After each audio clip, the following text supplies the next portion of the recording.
Hello students, today I'm going to be reading you a book. It's called 10 in a Tent.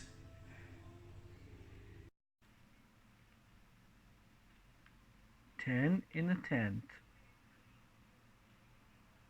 written by Danny Katz, illustrated by Mitch Vane. 10 in a Tent.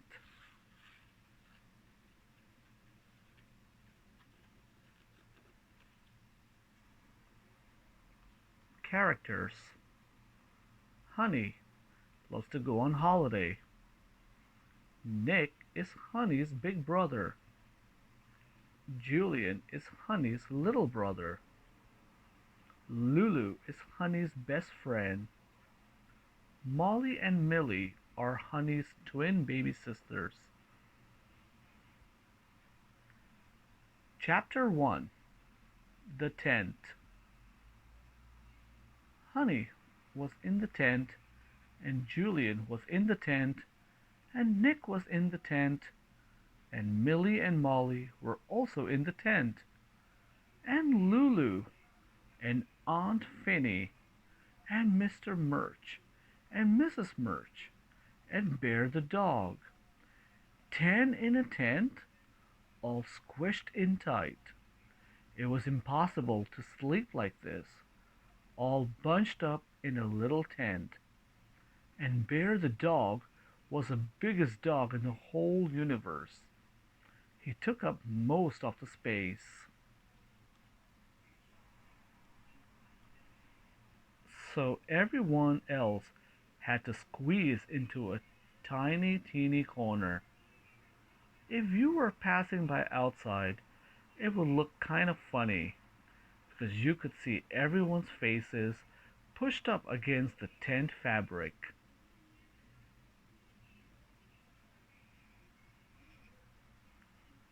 This was turning out to be the worst holiday ever. The Murch family had gone on some pretty bad holidays, like the one when the car broke down and they had to call a tow truck to tow it away, or the one when Mrs. Murch locked herself in the hotel room. They had to call the fire department to come and get her out on a ladder. But all these tents were a little too expensive, so he bought a cheap tent. He bought a $20 kids tent with a low roof and a wobbly pole and a flipping flapping door. 10 in a tent, no one can move. Chapter 2: The Smells. Elbows were poking into backs, knees were wedged into bellies, and feet were sticking into faces. Nick's big smelly feet were stuck right in Honey's nose, and she couldn't breathe at all. Honey tried turning her head in the other direction, but she came face to face with Bear the dog.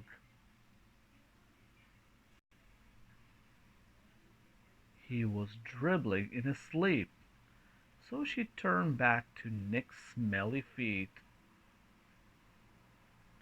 Nick's feet weren't the only smelly things in the tent. There was the musty smell of old sleeping bags that hadn't been used for years. And there was the burnt smell of toast that Mrs. Murch tried to cook for dinner.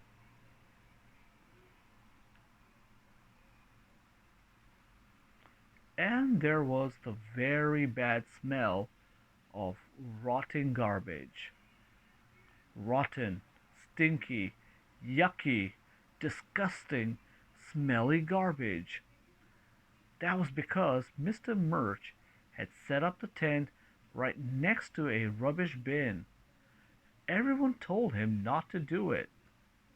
They said, "Don't set the tent up here. It's next to a rubbish bin."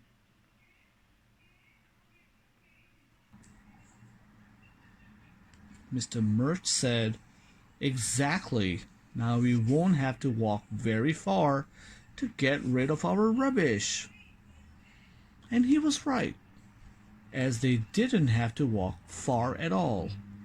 They didn't even have to walk.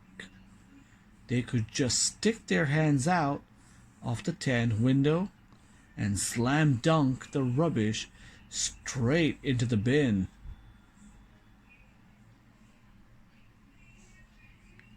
Mr. Murch said, "Isn't this great, kids? We have our own personal garbage bin." But he was wrong about that. It turned out to be the main rubbish bin for the whole campsite, where 400 other campers were staying too. Chip packets were overflowing onto the ground like lava.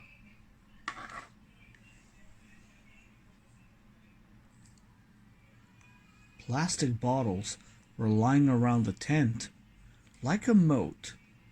An old nappy was hooked onto the tent pole, and no one could leave the tent at night because no one was brave enough to cross the rotting fruit obstacle course right outside the door. 10 in a tent, no one can breathe. Chapter 3: The Noises. Then there were all the noises.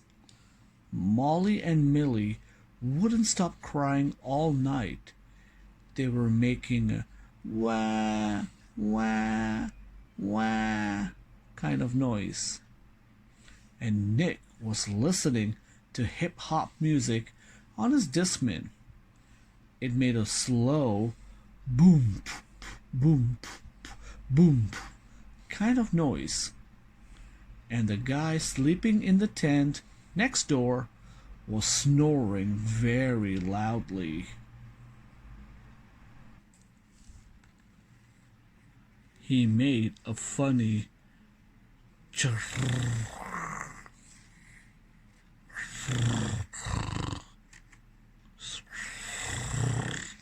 kind of noise. It was so loud that Julian actually peeked outside the window to make sure it wasn't a helicopter landing on top of them. And there were scary sounds as well, like the sound of animals creeping in the bushes and the sound of trees squeaking in the breeze and the sound of footsteps drawing closer and closer. It was just some person walking past the tent, but Lulu was so frightened she buried her head inside her sleeping bag and tried to sleep like that. A few seconds later, she came back out again because she discovered a family of moths living in there. 10 in a tent and a family of moths.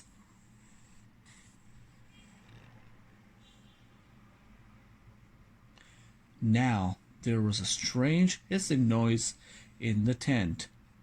Sssss. Honey couldn't work out what it was. She thought it might be a snake, or a bug, or something. But it wasn't any of those things. The noise was coming from the inflatable mattress. There was a little hole in the inflatable mattress, and all the air was coming out. The inflatable mattress didn't always have a hole in it. It only had a hole in it because Aunt Finny decided to wear high heels to bed.